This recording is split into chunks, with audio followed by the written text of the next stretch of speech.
Welcome to the opening bell of the NFL Stock Exchange podcast. I am Trevor Sikkema, but with me is not Connor Rogers. If you guys listened to the podcast last week, you know that I took a little bit of a mini February vacation before the combine. Now Connor is doing the same thing, so don't feel too bad for him. I know you guys are probably slandering my name in the comments why I got a little vacation and he didn't. Well, now he's gone enjoying some fun in the sun, so now we're even.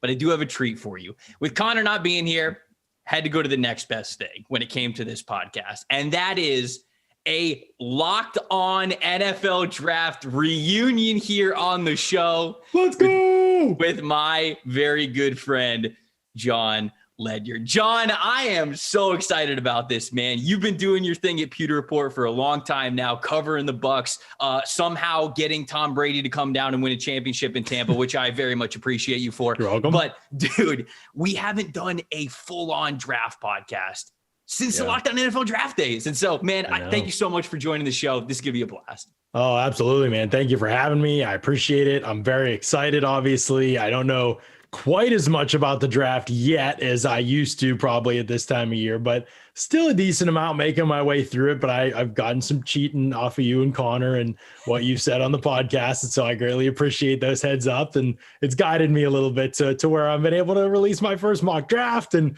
dip my toes in those horrendous waters that they call your first draft takes. They're on social media. You know how that goes. So yeah, it's been a great week. I've loved it. Well, as Jon said there, we're going to be talking a lot about his first mock draft that he was able to put out. He's just started to really dive into this class, and Jon is one of my favorite scouting minds that I could name. I mean, I started to work on Locked On NFL Draft because we started to be good friends, and that was just because I followed him on Twitter for his draft takes, and so that was a lot of fun for me to get to have that old podcast with him. So I'm super excited about this because Jon has a great eye for scouting for a lot of different positions for the class as a whole. And Jon, you are known as somebody who tells it like it is. You're not going to sugarcoat a lot of stuff. So if a position group sucks or if the class sucks, I mean, you are often one of the people who's not afraid to say that. So I know that people are really going to appreciate it. Obviously, we're going to do a little bit of reminiscing here on this pod.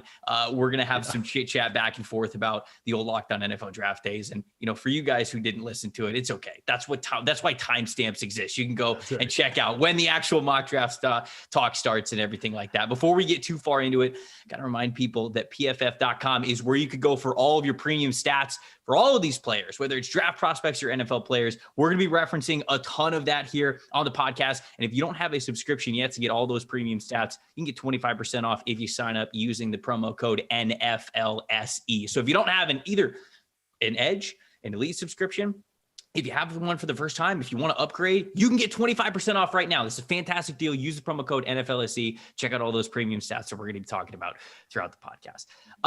Jon, my boy, I feel like I had to just start it off like that just because most people do. Yeah, it's fine. Let's start by just talking about this class overall, man. I know you're new-ish to it. You're really just starting to get into it because you've been covering the Buccaneers and their playoff run, and you've been covering things on that angle. But when you look at this class, especially enough to be able to do a mock draft for the first time, I'm curious, what has really caught your attention? Some players, some position groups, and where you think this class might be really strong or maybe not so strong, weakest? Yeah, I mean, I think the class overall kind of sucks. There it is, folks. Told you it was coming. I told you it was. No, real talk. It sucks at the top, Trevor. Like, it's the top is not very good. Like, it doesn't suck. The top, but there's decent depth. Like, you're going to be able to find. It's the opposite of last year's class. If you saw last year's class, there were like lots of blue chip players at the top, and it wasn't hard to recognize that. And if some of these quarterbacks get in situations that aren't trying to intentionally bury their careers, that top of that class is going to be one of the best we've ever seen. And then the depth wasn't there really with a lot of other positions as it went down. Some positions there were. I mean, there's certainly exceptions. This class, I feel like you've seen even Daniel Jeremiah. I was actually kind of surprised he said it, but he said like, I think he said like 6 to 60 or something like that. The degree of difference is not that great. And I think he's kind of right from what I've seen so far. I don't see a lot of elite blue chip this guy's a star. Like I watched Aiden Hutchinson, really good player. David Ajabo. These guys are, people are saying, oh, they'll go first. They'll go in the top 10. They'll go first overall for Hutchinson. I watched Kayvon Thibodeau, and I was like, oh, okay, like these are guys like that are talented, are good. But you put them against guys like Myles Garrett or Chase Young or some of those other guys. Like I don't think they're those guys. So that's what I mean when I say top of the class.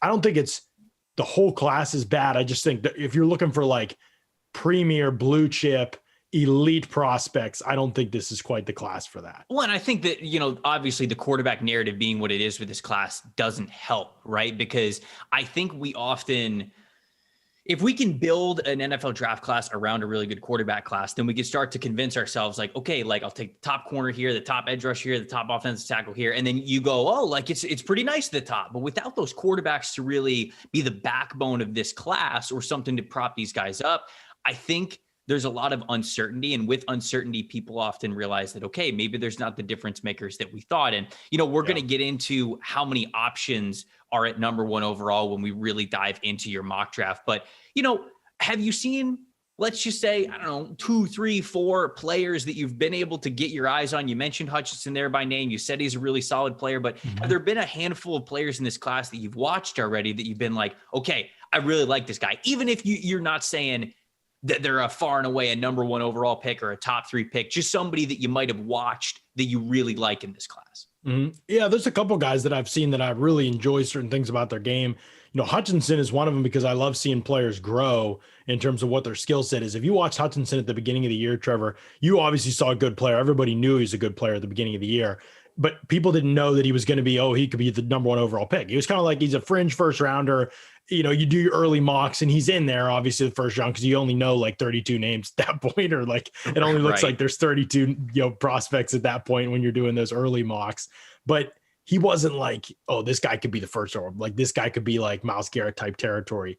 And I don't think you get into that range when you're watching him, even on tape now, but watching him at the beginning of the year and watching him at the end of the year, which I know he's a little bit older than some of the guys he went up against. But I mean, we're still talking about a guy who just figured out one of the most important things a guy with his limitations can figure out. He's never going to be the most bendy guy like Kayvon is. Like, they're not going to be the same basically in that way. There's going to be some differences.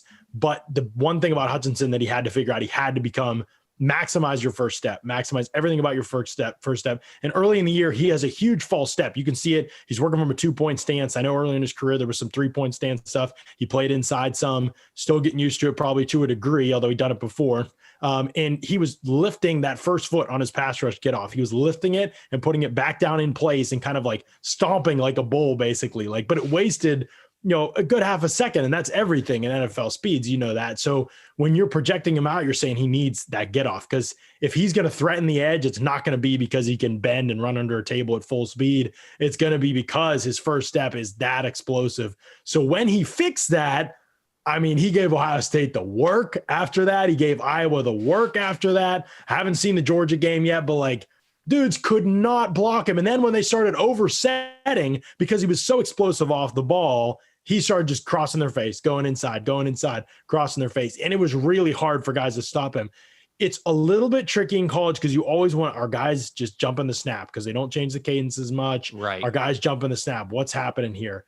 I really don't think he's jumping the snap, Trevor. I think Hutchinson might have one of the best first steps we've seen from a college prospect. But the problem is, I don't think a lot of people would say that because they watched him throughout the year and it's hit or miss. The end of the year, when you could see he stopped doing that false step and he started just erupting straight out of his stance and not wasting any movement or time, it was a huge difference maker. I mean, he beat Ajabo out of his stance every single time.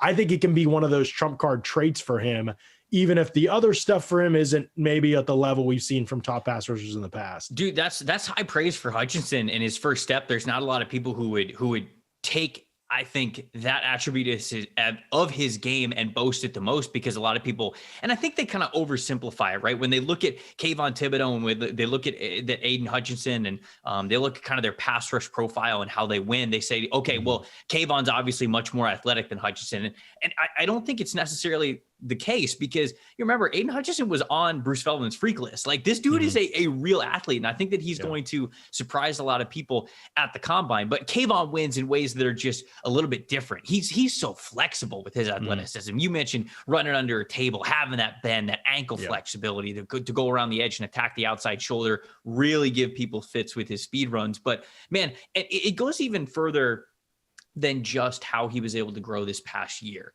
You go back 3 years ago and what he was when he was kind of just getting into the mix of the rotation with Michigan, with Josh Uche and Kwity Paye. And I think I said this on the podcast before, but I can't remember if Maurice Hurst was on that group, but like they were throwing Hutchinson in that mix and he was just kind of trying to figure out how to make the most of his body, his size, his length and everything. And you say, okay, year 2, a little bit more control, a little bit more knowledgeable in how to win. And I think this past year, you really saw him find a bit of mastery in what he was doing. Not to say that he can't get better at the NFL level, but he really succeeded as much as you possibly would have seen him succeed at the college level. So Hutchinson's a good one. Who's another one? Yeah, I think he's one of the first guys that stood out to me. There's a couple other guys that I've watched that I've really been impressed with. There's one guy, I got to save it for later, that I think I'm higher on than most. So I'm going to save him. Okay. But that's one I know you're going to ask me a little bit later. So I'm going to save one. I think Charles Cross is really good. I mean, people are going to overthink it. And I already heard the Andre Dillard thing get thrown out there. I mean, you got to measure who the dude is. I don't know who the dude is, like, as a person. I don't know him.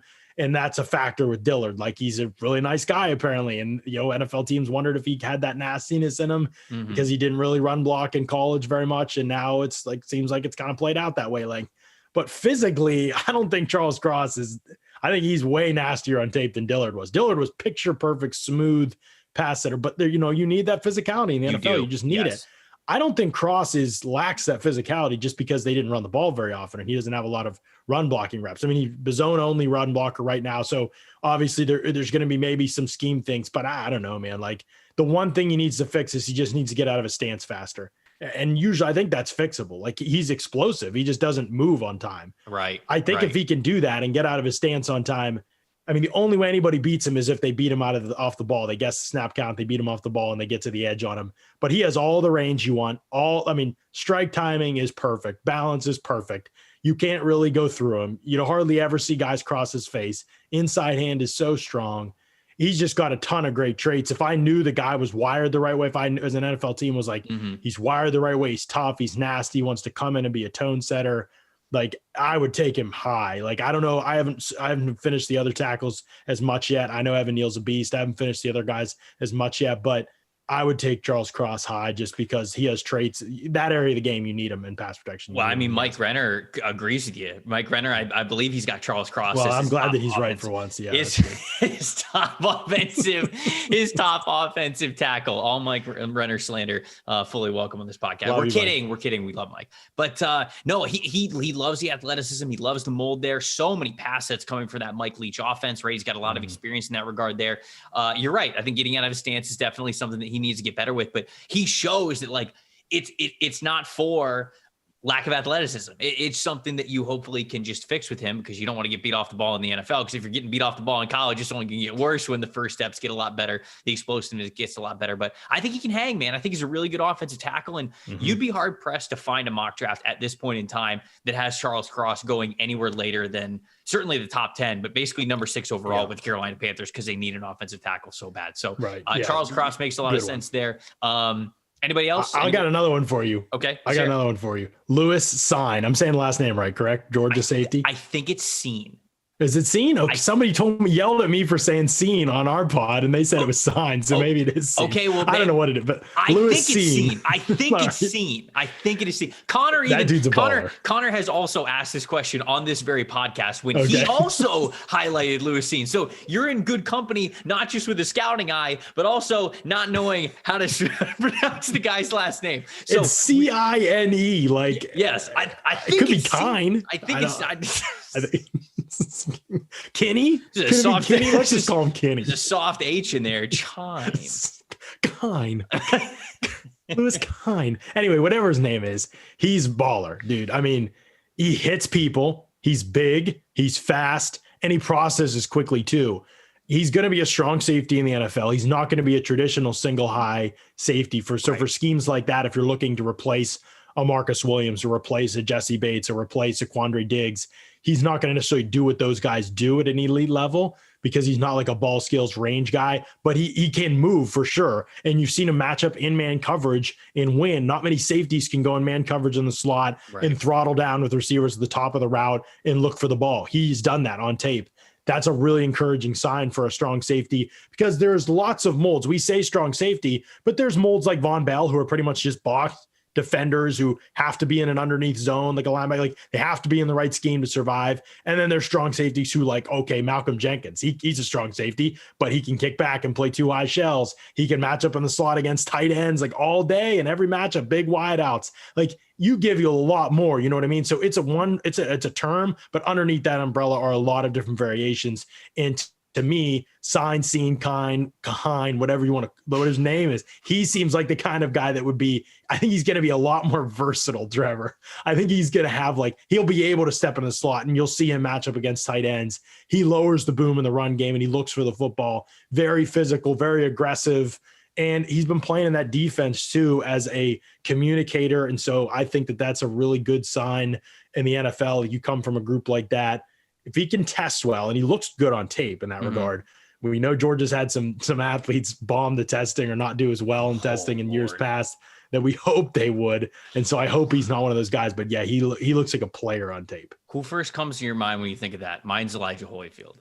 Elijah Holyfield, Isaac Nauta. Do you remember him? Riley Ridley. Oh my gosh. Nauta was getting that top 3 round hype, then ran the flat 4.93 or whatever. It was like, okay, hold on. I gotta Riley Ridley. Riley Ridley this. was a bad one. Isaac. I'm pretty sure DeAndre Baker ran slow too. I totally forgot about this. Okay. All right. Isaac Nauta's combine. The highest percentile. He competed in basically every single drill. The tight end from Georgia who came out in 2019. He competed in basically every drill, and the highest percentile one that he had was the bench press. It was 40. It was the 41st. Never percentile. a good sign. First of all, 41st bench doesn't percentile. really even matter. If you're only good at that, you're basically me. So not a great athlete. 3-cone drill, 12th percentile. Vertical jump, 7th percentile. 40-yard dash, 18th percentile. Hand size 17, arm length 11, wingspan 15. Weight 14, height 24, 60-yard shuttle 23. That's one of the worst combines I've ever seen. The good news, folks. Trevor, is that on his spider graph, he got a bullseye. The bad news is that's bad, dude. You want a web on that thing. You don't want a bullseye. So it was a rough go for Isaac. Oh boy. Okay. Yeah, no, you're right. I don't think that that's going to be the case with Lewisine. I think that he's going to. I agree with you. By the way, Nakobe Dean, I don't think he's going to run fast. I like him. I'm not saying I don't like him, but I don't know if that's a hot take for people. That's what I've heard though. I think his speed is one of the, and we haven't done the full combine preview because we're going to get to that later in the week. Connor and I are going to, but Nakobe Dean is one of those players that I'm really interested to see how he tests because he explodes really well, especially when he's blitzing, man. His timing is so great. He moves. He basically goes from, I'll say, like 0 to 30 really fast. And then like his legs are churning the whole time, but I don't know if he's getting up from 30 to, I don't know when he's getting to 30 to 60. That's a good way to put it. And I don't know if he's getting to 60. So he's got the governor on him. The governor just stops him at 40. And I'm very curious because he is a smaller body frame. So the limbs are shorter, the legs are shorter, everything is shorter. So like a lot of these guys that are taller that might also have speed with athleticism, like their legs are churning and they're covering more ground. That's how a lot of these guys get to be faster and have slower times and get to cover more ground that way. Nakobe Dean's just not like that. When you look at him, you go, okay, he's a little bit undersized as a linebacker. It's not just from a physical standpoint, like taking on blocks. It also has to do with sideline to sideline stuff. Now, there's enough clips out there of him playing to the sideline really well that I would not call him slow. I'm just very curious to see what he runs. So I'm glad that you brought that up because I am in the same camp with you. That's the one guy who I'm for sure. A lot of guys on that defense, you want to see their athleticism, and there's some question. I mean, Devontae Wyatt, you want to see athleticism. Jordan Davis, you don't care as much because you know what he is. But if Wyatt has upside, he's going to go high. I think. Yeah, Devontae's going to kill it. I think. Yeah, I think he's going to do great. You got a favorite position to scout? I don't know if I've ever asked you this question before, and I figured just having you on the podcast, you do this so well. So I'm curious. Yeah. I mean, it's something about the way that they grip the ball, rip it, tight spirals. They get down in their position. I just think long snappers are incredible. Like what they do, the dexterity, the flexibility. I would watch them all day. I mean, might only be 2 drafted. I don't know. Anyway, no, I think my favorite position to draft is always going to be edge defender. Like I just love watching that position. Maybe it's because I feel like I've spent the most time studying it. So I feel like I know it the best. And I've also developed like an actual system by which to like grade them on. Like I always start with 4 things, Trevor. I look for I call them the 4 pillars of pass rush athleticism. I'm what a nerd, dude. What a nerd. The 4 pillars of, I mean, like, this is embarrassing. The 4 pillars of pass rush. Here's the 4 pillars of pass rush. This means you have a process though. Like, dude, I can't tell you how many times, I'm sure you get this all the time as well. Like people ask for a lot of like our categorical scouting process. And so this is fantastic. I know that people are listening. They're not going to think you're a nerd. They're going to be writing down what you're saying. They're going to be trying to, tweak it themselves and everything. So, all right. Maybe both. What are the 4 pillars of pass rushing? Yeah. Okay. So the 4 pillars of pass rush athleticism are burst off the ball, your first step, how quickly you get off the ball and react to the snap. Some people don't react quickly to the snap, but when they do react, it's quick. So you have to have both kind of. If you can't marry both eventually or over a consistent period of time, then it really doesn't matter how fast you're off the ball if you don't move when the ball is snapped. Like your reaction might just suck.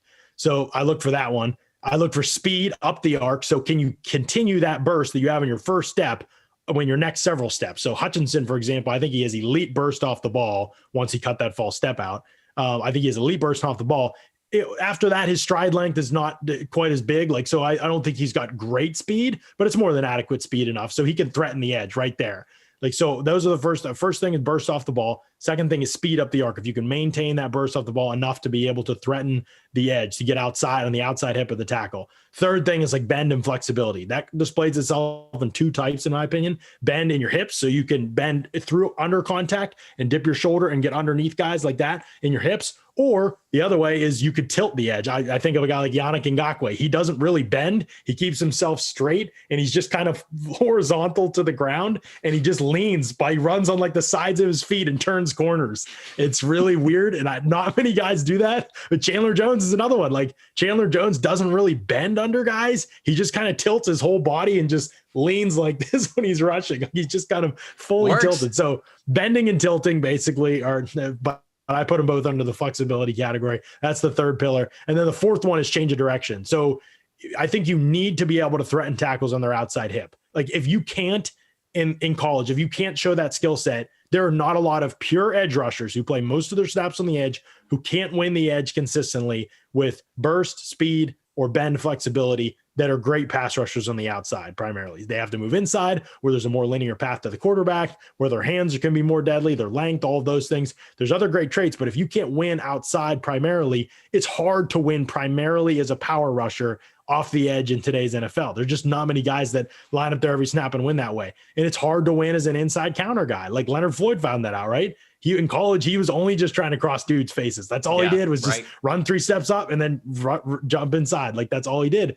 And it's hard to win that way consistently in the NFL. So if you win that way all the time in college, a la Andrew Rebekite from Penn State, I think that you're going to have to be able to show and prove to me you've got the tools and traits and bend and flexibility and burst and things like that to be able to win outside. So the 4th one is change of direction, because once you've proven you can win the outside, you have the burst, you have the bend and flexibility, you have some of the speed to carry that up the arc. The last one to me is, can you stop?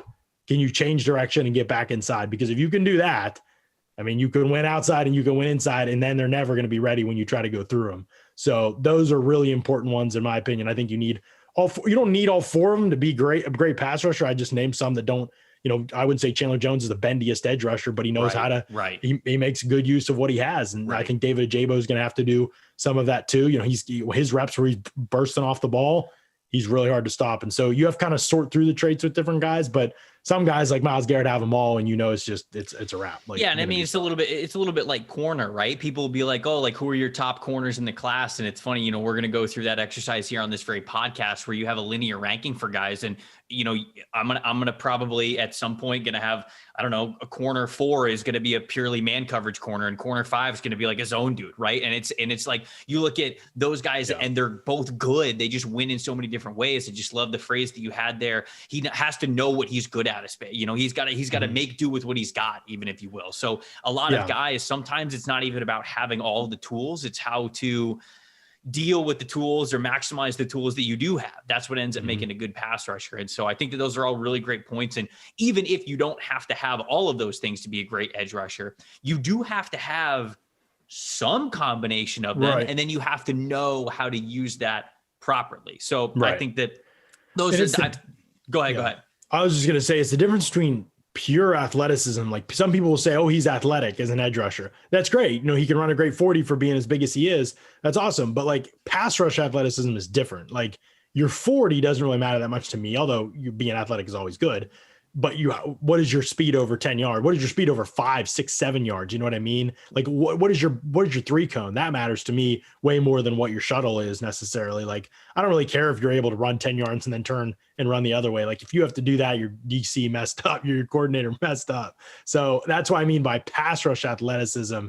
I think athleticism is so important, but the way it specifically applies to your position is so important to understand for each position in the NFL. I think functional athleticism is the term that I like a lot more, right? Can you, and that's often what we do at the combine, right? You and I talk about this.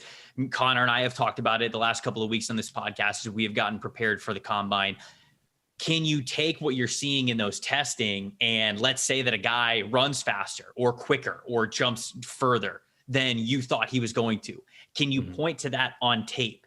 Does he make that athleticism that he has functional? Does he win with it? Because if he doesn't, don't really matter. And I think that's a good way to kind of point it out there. I'm very surprised actually that you didn't go with off-ball defensive tackle for your favorite position.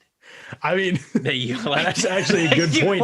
The only reason, Trevor, that I didn't mention is because it's such a small sample size. Like, there's only been one in the history of this great NFL draft that we love to scout, and Ed Oliver is still the only one that I thought, you know what, I'd take this guy over Jonathan Abram. Like, he's the only one that I thought you could rank that way. That's a little inside joke for old Locked On NFL Draft listeners. I'm sure if you were listening to the podcast at the time, you remember the clip. If you haven't, I think you could search our Twitter handles and just the word Ed Oliver or just the word off-ball defensive tackle, off-ball DT, and you can watch us have a good time. We've now revisited that, Trevor. We never revisited that on the pod because we haven't done a full, like, how ridiculous was that? I mean, that was a real thing. Like Ed Oliver was getting worked out at linebacker. That's what it actually stemmed from, folks. People didn't know what to do with Ed Oliver so badly, if you will, that they were going to work this clear defensive lineman out at a linebacker with linebacker drills because they didn't know what to do with them. And so we had so athletic. How many 290-pound linebackers are there in today's NFL? Just the idea was just hilarious to try. It was just classic, like, overthinking the draft. Now, teams knew they were going to play him a D tackle. I think they just wanted to see how he moved when they asked him to do a linebacker drill, just to be like, how much of a freak is this guy? But like, there was interpretation of that. I think that was like this, they might actually like move in position. That was just like the idea of Ed Oliver, who isn't even tall, by the way, go under the linebacker height standards and way over the weight, just dropping into coverage. Imagine carrying the seam in Tampa too. He's dropping from a one tech up with the tight end vertically. It's just Ed Oliver churning up between the safeties, putting the hand up. If you haven't seen the clip, if you haven't seen the original clip, please go search our Twitter handles and just off-ball defensive tackle. You'll get to see us. You'll get to see me gasp for air because I don't know if I've ever laughed that hard in my life. Before we get to your mock draft, you tease it there. I want to ask it to you. Who is one prospect so far in this class? I know you have a lot of guys to watch, but somebody you think you are highest on as opposed to what the consensus is, and then maybe lowest on when it comes to the consensus. I don't know if I'd say I'm highest. I'm not sure where the consensus is enough. Like, as I try not to read too many other people's stuff. That's because fair. I don't want it to muddy my thought process before I've had a chance to really get into it. And, like, I'll tend to just like say what I'm thinking, what I think about a guy rather than what, like, I know, like, if I know it's a hot take, I won't stop me necessarily from saying it. To me, I'll just stick right in wide receiver for people. I really think Treylon Burks is the best wide receiver in this class. Like, I don't really have it that close between him and anybody else, to be honest with you, Trevor. Like, I just think his tape is awesome, but he's also like incredibly big. He's incredibly explosive. He makes contested crazy catches. He's got like 11 plus inch hands. He just absolutely just envelopes the ball. I mean, I really am surprised that I look around and I don't see him as the consensus number one at the one position, because I'm pretty much done with wideouts. I've looked around a little bit at that one, and I'm surprised, like, at some of the people he's behind. I know that he needs to improve as a route runner, and he played a lot from the slot, but this is like the AJ Brown thing, except we actually have reps of Treylon Burks on the outside. Like, he was like, 40 reps this past year, something like that, 39. And dude, he just killed people. Like, he was just destroyed people. Like, I mean, it was like, oh, this small sample size, but yeah, like 10 of the plays are absurd on the outside, just blowing by guys at like 225, 230 pounds. I've been told he's going to run 4.3. Somebody even, I don't know. He won't run 4.2s. If he runs 4.3s, it'd be crazy. No, he physically can't. He's not DK, but my soul's going to leave my body if he touches anything even unofficial on the 4.2s. Finally. But I do think that Treylon Burks could really threaten something in the 4.3s. I think officially he's probably going to run low 4.4s, just because I have to think logically within, the balance of what is capable for the human body. I can't allow myself to think that it's going to get any higher than that. He's big, dude. Like, no, he's awesome. He is. And I think that, you bringing up the AJ Brown point is a good one. You bringing up DK Metcalf. A lot of people bring him up as well because he's so unique, right? And that was the thing about Metcalf is Metcalf was different because he was an outside wide receiver, obviously. So like the position was a little bit different, but I remember you and I were working for the Draft Network when we were going through that process, and it was just like, yeah, he's not going to like separate like other wide receivers you might want to. Like, if you're looking for him to be Keenan Allen, he's not, but like, ask him to run a 9 or a comeback or just something on a vertical plane, and he can't be covered. He won't be covered. And also, people are thinking too, Trevor, like, it's not Dancing with the Stars. Like, you don't want to be out there like, I don't know, like, they look at, I don't think the 20 really matters for wide receivers. Like, people look at the 20-yard shuttle. Like, I don't think it really, like, if DK Metcalf moves at his size at a 4.3 speed vertically, it don't matter if you take 10 seconds to turn. Like, that corner's going deep and you're breaking it off and it's over. You're open. Like, I don't know. That stuff doesn't matter. Like, if you can move at that speed at his size, you're going to get open on any route. Like, and to me, that goes back to the functional athleticism. Yeah. Look at how DK Metcalf wins. Okay. He won vertically, and everything that he showed at the combine showed not just him winning vertically, but him dominating vertically of what he was able to do. And guess what he did when he got in the NFL? He dominated vertically, and he still does. And that's what he does. And that's the thing. Like, if he was a shifty receiver who was winning with change of direction and quickness, okay, the 3-cone and the short shuttle and those things like matter, but for DK it didn't. So very, very intrigued to see what Treylon Burks is going to do, because a lot of people talk his athleticism up a lot. And one guy that people have over him is Drake London, and that's the one I would say that I'm lower on than consensus. Like, wow, right? You know this. We've talked about it a little. What's that? No, get off the pod. No, I'm cutting your mic. All right, here we go. Thanks for watching, everybody. I got Drake London. I don't think he's going to run fast. I got Drake London as wide receiver 1, and I have I have Burks at 3 because I had George Pickens at 2. So this is good. Like, you're exactly the type of audience I'm trying to talk to right now. When I say, like, it's these fools out here putting Drake London over Treylon Burks, they get me feeling some type of way this draft class. Like, no, I do like there's some things about Drake London I like. I'm not like out on Drake London. I don't like hate Drake London, but when I see him drop mocked in the top 10, I will be surprised if Drake London goes in the top 10. I've been told he would run in the 4.7s. Then another person, I checked out with some other people, and they were like, he's not fast, but he'll probably run 4.5s. Yeah. There's no way he's running 4.7s. He's not fast, buddy. Like, and he's not Mike Evans size. This 4.7 is slow.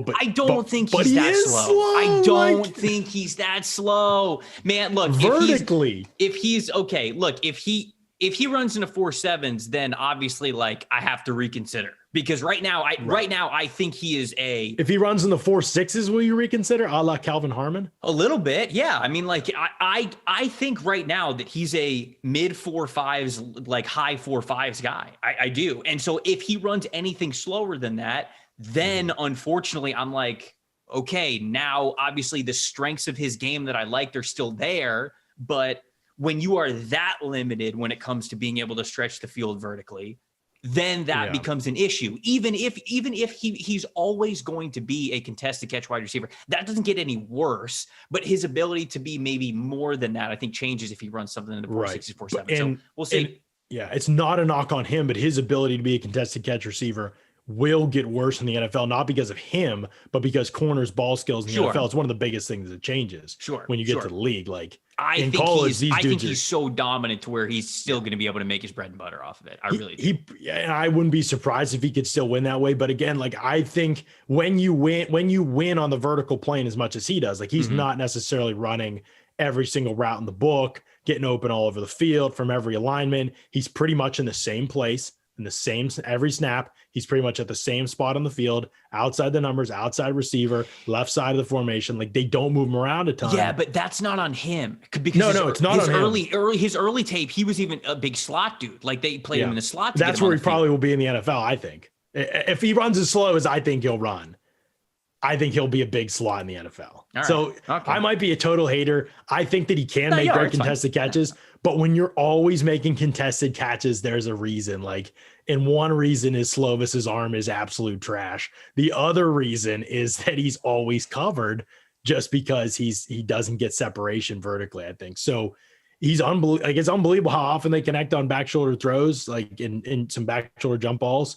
I just think it's going to get a lot harder in the NFL when nobody respects your speed because everybody's super fast. No doubt about it. His 40 is going to be everybody and their mother is going to have binoculars on whatever the time's going to be, whether you're watching in person or you're watching. And the other thing, he's not that big. Like people compare him to Mike Evans, and I'm not really sure why.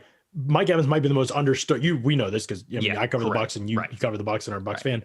I mean, Mike Evans might be the most misunderstood wide receiver in the league. Like, he was 235 pounds, running a 40-yard dash, 4.53, 4.52 at the combine.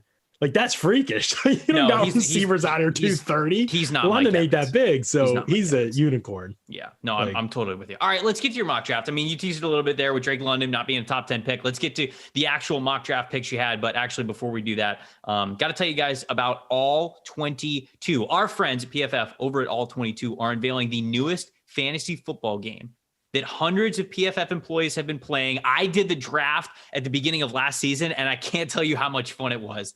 All 22 uses weekly PFF grades as one of its main scoring components and tests your ability to build a full 53-man roster, offensive line included. So it's like fantasy football, but you're drafting all positions, and you're actually going off of how they perform, not just the stats that they get. If you've ever dreamed of sitting in an NFL front office, and if you enjoy the scouting process, you're going to want to check out this All 22. Join the waitlist on all-22.com.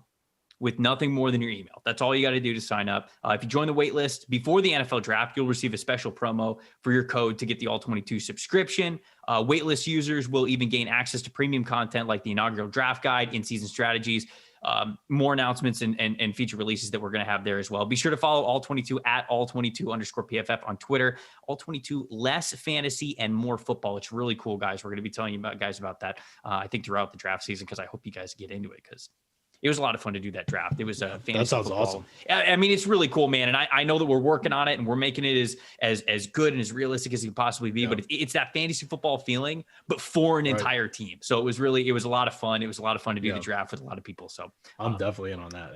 You guys got to be on the lookout for that. Your mock draft 1.0 over at pewterport.com. Everybody go check it out. You have Evan Neal, the offensive tackle from Alabama, going number 1 overall. And we teased it a little bit at the beginning of the show where it's like, okay, there's no consensus here. There's a lot of players. There's probably more players than we think that are in the pool to potentially go number 1 overall. You landed on Evan Neal. Talk to me a little bit about Neal going number 1 overall, and then your thoughts behind what the Jaguars could do with that pick. They could do a couple things. I mean, they could go Hutchinson, they could go Thibodeau, they could do a bunch of different things. I mean, it wouldn't be like it's weird to me, at least.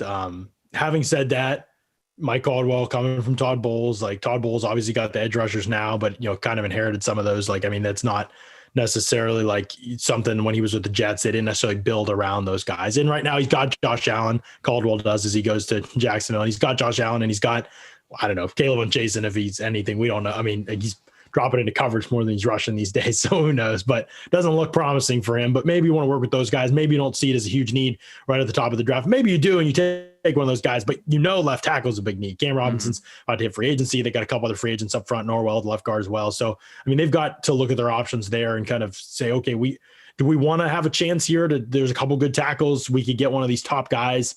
I think the top three guys look pretty good than everybody. I mean, there's even questions with Ikwonu, I think a little bit about like the pass sets and everything like that, translating to the NFL a little bit similar to what there was with Becton in some ways. Sure. So I think, you look at the top of the draft, you say there might be, one all around surefire guy in the minds of some people with Evan Neal, and let's get him and let's make him Trevor Lawrence's left tackle and let's build from there. Like, I don't know. That seems like a really good process to me, because I think they need offensive line help. They need to seal up that spot. You hope that the new regime can get more out of Taylor, the right tackle, and you hope from there, like they can continue to build things in the right direction. I think. Yeah, I agree. I agree with you. And I think that's the right pick. A lot of the mock drafts that I've done recently have had Neal at number 1 overall. And, if I think that some people, whether they're Jags fans or just draft fans, they'll say, well, don't pigeonhole yourself into offensive tackle, like take the best player available. And I do hear you, especially for a team that is devoid of talent and played as poorly as the Jaguars have. Like, you want to take the best player available.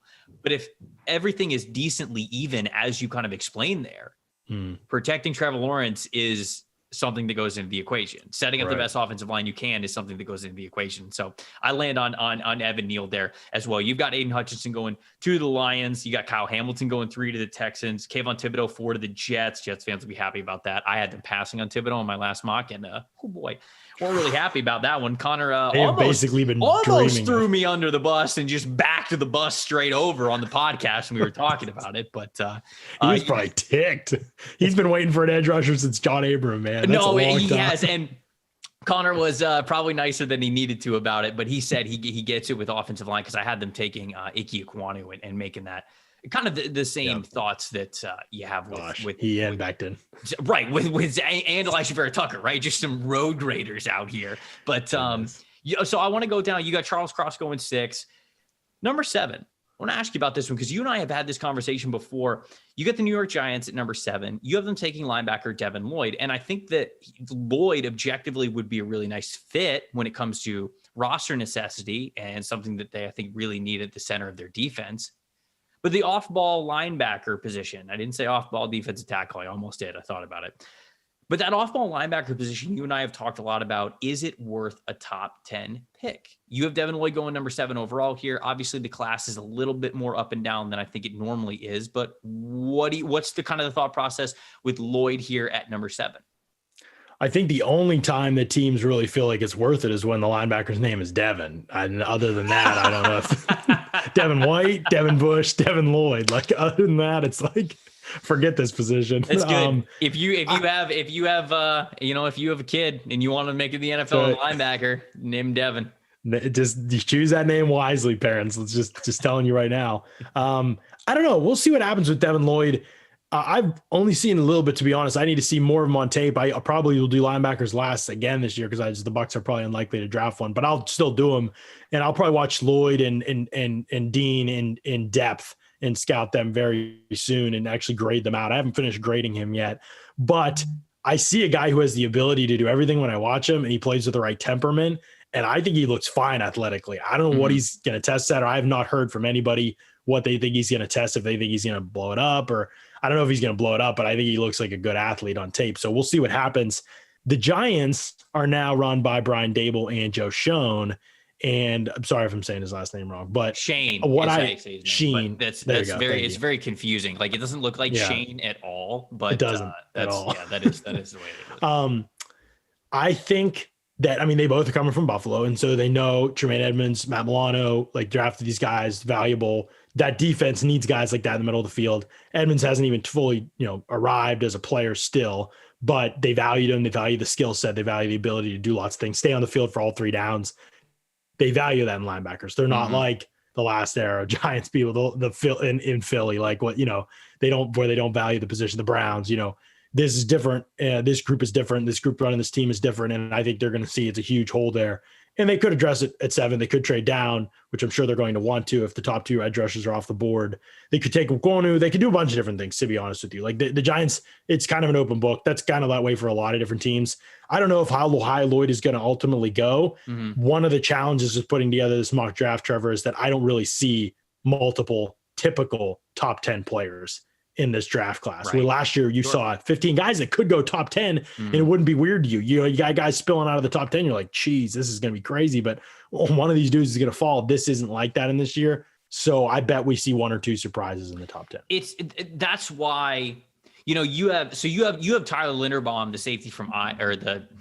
the center from Iowa, going 24 overall to the Dallas Cowboys. And I totally get it because I see a lot of mock drafts that have Tyler Linderbaum going in the, I don't know, like right around 20, like somewhere between 15 and 25. But, the reason is because he's a center, right? And a lot of people look at center and they look at interior offensive line. And like, unless you're a Quentin Nelson and you have all these stars and these hype videos next to your name, you just don't often go very high when you're an interior offensive lineman.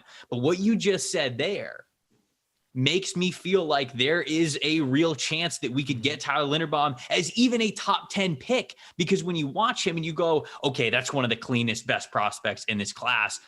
There's a chance that some team is just going to go, screw it.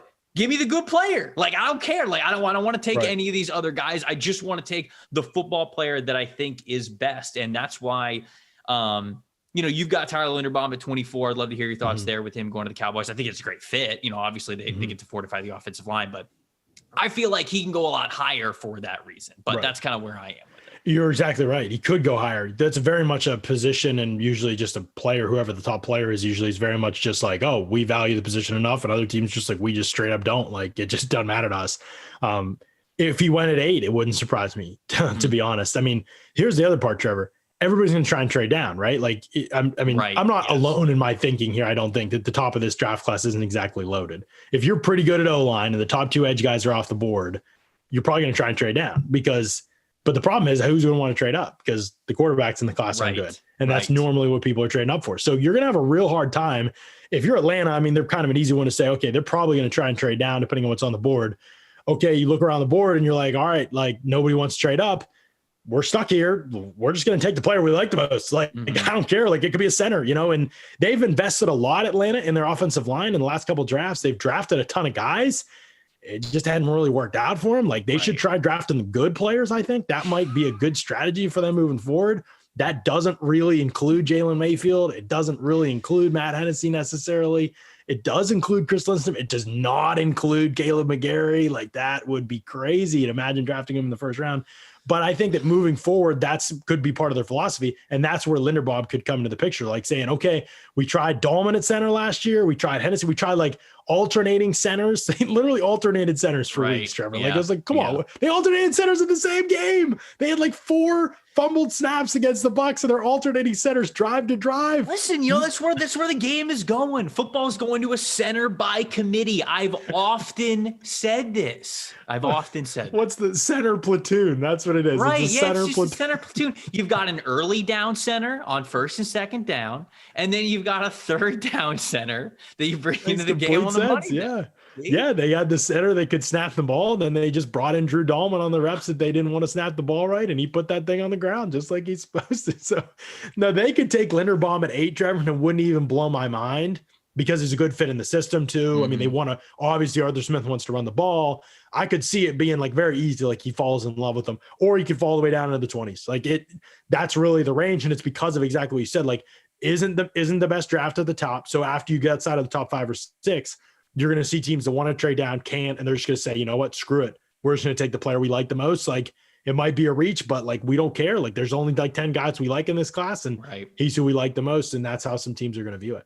You have the Falcons taking Traylon Burks, your wide receiver 1. I was going to ask you about that, but you already brought up Traylon Burks, so we don't need to double up on that. You got the Denver Broncos taking edge rusher Trayvon Walker. I'm going to ask you about that in a second. But outside of the top 10, because you got Sauce Gardner going 10 to the New York Jets, no quarterbacks. We got no quarterbacks in the top 10 here. And you touched on it a little bit. You got the Washington Commanders at number 11, taking Sam Howell as QB1 off the board. But man, just your thoughts overall in this quarterback class. I mean, it seems pretty crazy in today's day and age in the NFL to not have a quarterback go in the top 10, right? And I think that, look, you're certainly not alone. I think a lot of people, I've said on this podcast, I've said on some radio programs that I've been on, like, I don't think I'm going to give any first round grades out to any of these quarterbacks, but we know the NFL is going to draft them at some point. You just didn't think in this mock that it was going to be forced in the top 10. So what do you think about this quarterback situation overall this year? I mean, is there a parental warning on this pod? I don't know what y'all do. Like, do you censor things out? No, it's horrible, dude. Like, it's a horrible class. Like, because even when there's physical talent, like there is with Willis and Howell, there's just mind-boggling decision makings, like bottom tier decision makings and pocket presence. And you have to at least be like average in those areas with the great tools to get me excited. It just, and they don't even have Josh Allen level tools. Let me be clear. They're good. Well, I think we need to retire. People understand, right? Like people need to stop talking about like, oh, he could be the next Josh Allen. Go watch Wyoming Josh Allen tape.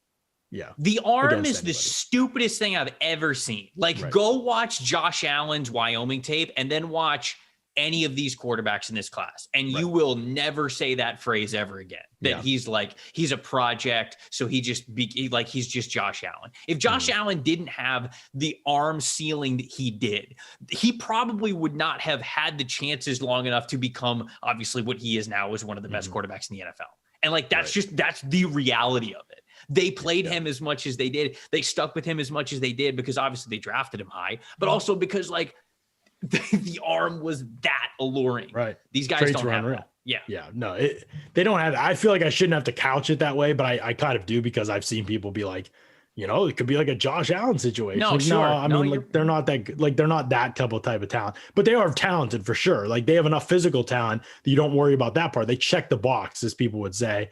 But just the decision-making and the pocket presence and, Howell just like panics after his first read, and Willis some plays are great. And so many plays are like, what in the world is this guy doing? And then you have the opposite end of the spectrum where Pickett had figured it out, but it took 5 years, and like, we need to talk, like, that's important here in this process. Like, and his hands are, the Burger King guys in the commercial. So, I mean, like, I'm just not sure what you really do with that at that point. Like, we've never seen hands. It'll come out this week in Indy. The official says, I don't want to ruin it for people. Well, maybe he got the hand masseuse. Remember Brandon Allen years ago got the hand masseuse to like improve his hand size. What did he improve his hand size by? Like a fourth of an inch? I think it was like or something. It was 9, and then it was like 9 1/4 at the combine from the Senior Bowl. But the thing, like, do you remember at the Senior Bowl, the big story with Kenny Pickett is that he's double jointed in his thumb, and so that's why his hand size is like so abnormally different than somebody else's, to where like, I don't know, is he double jointed on both hands? Like, can you measure like the non-throwing hand and just be like, okay, well,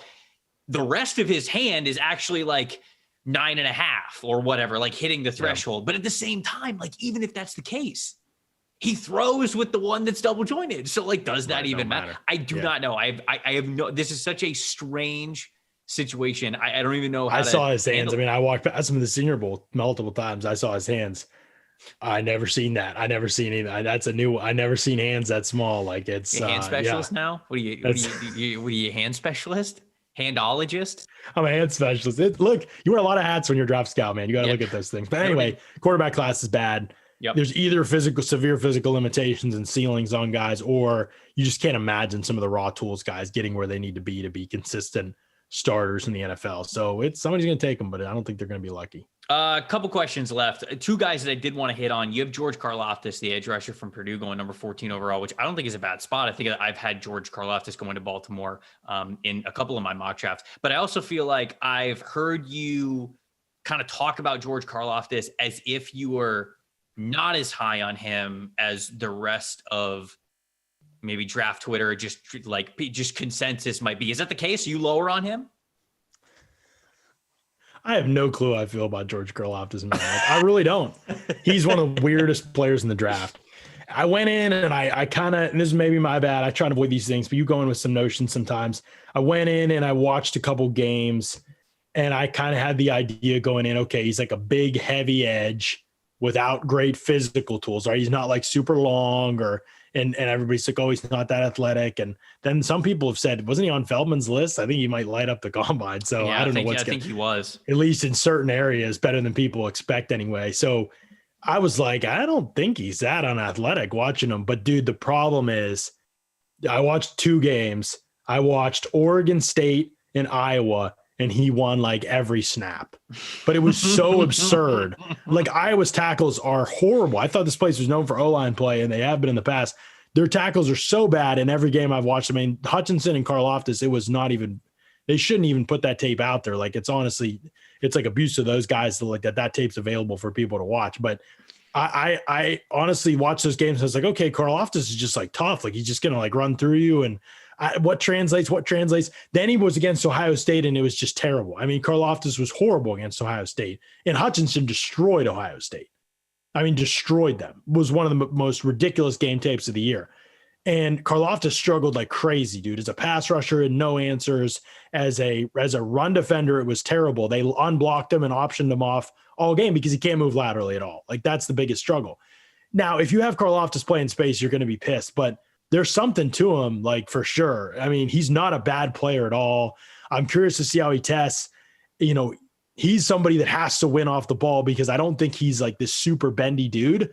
But if you notice him when he lines up on tape, he stands open to the pocket before the snap. If you see him off the edge, he knows his limitations and he like cheats basically with his stance, and it will get him killed as a run defender if he plays that way, because teams will see that and they'll either just leave him unblocked because he's going so wide off the snap and they'll run inside of him, or they'll just kick him out constantly because of his stance pre-snap. But as a pass rusher, like it works for him because he has the angle immediately. If he can jump the snap, you can't get back like in your stance. It's very odd. You don't see guys do that a lot. They kind of just let him do his thing, it felt like on tape.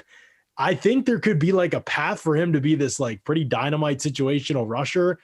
I don't think he can bulk up though. Like, I don't think he's an inside guy. Like I love, Renner's my boy, but I think it was Renner. Maybe I'm misquoting, but he said something like he could play inside or outside. I don't know if he could play inside because he's not that great of a run defender right now. And he'd have to bulk up a lot. And he's kind of got a maxed out frame. I'd rather see him trim down and see what he can do on the edge. Like drop 10, 15 pounds.